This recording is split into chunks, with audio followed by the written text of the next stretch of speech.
तुम्ही मुंबईतून केदारनाथला येत असाल तर फक्त एकच केदार करून परत जाऊ नका. आधी तुंगनाथ त्यानंतर केदारनाथ असा प्लॅन करा. मी तुम्हाला संपूर्ण रूट सांगतो. सर्वात आधी मुंबईहून हरिद्वारला यायचंय. हरिद्वारसाठी अनेक ट्रेनचे पर्याय उपलब्ध आहेत. त्यापैकी 1919 मुंबई हरिद्वार एक्सप्रेस हा एक चांगला पर्याय आहे. जर ट्रेन फुल असेल किंवा वेटिंग जास्त असेल तर तुम्ही दिल्ली मार्गे हरिद्वार गाठू शकता. हरिद्वारवरून बसने ऋषिकेश बसस्टँडला या. बस स्टँडच्या बाहेरून तुम्हाला चोपता तुंगनाथसाठी डायरेक्ट प्रायव्हेट कॅब मिळतील. जर तुम्ही बसने जाण्याचा निर्णय घेतला तर बस साधारणपणे उखीमठपर्यंतच सोडते.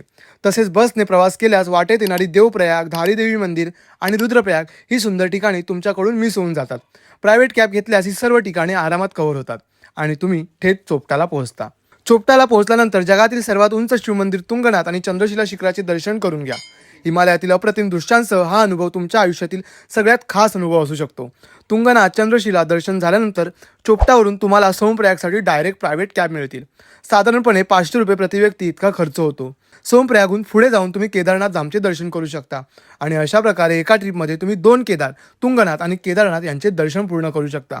माहिती उपयोगी वाटली असेल तर मला फॉलो करायला विसरू नका.